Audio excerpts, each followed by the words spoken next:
ત્રિકોણની ગણતરી ભાગ 2 અહીંયા આપણે કોમ્પિટિટિવ એક્ઝામમાં ત્રિકોણની ગણતરી કઈ રીતના કરીએ તેનો બીજો ભાગ જોઈએ।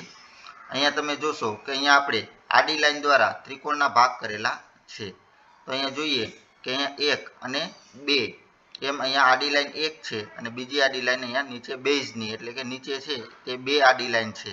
એટલે અહીંયા આપણે આ સાવ સહેલી રીત છે કે જેમાં આ રીતના આડી લાઈન આપેલી હોય તેટલા ત્રિકોણ અહીંયા બને છે। અહીંયા 2 આડી લાઈન આપી છે તો 2 ત્રિકોણ બને છે। અહીંયા બીજી આકૃતિ છે તેમાં 1 2 અને 3 લાઈન આપેલી છે તો અહીંયા આ આકૃતિમાં કુલ 3 ત્રિકોણ બને છે। અહીંયા આપણે જોઈશું કે 1 2 3 અને 4 આડી લાઈન આપેલી છે તો અહીંયા આપણે આ આકૃતિમાં કુલ 4 ત્રિકોણ બને છે।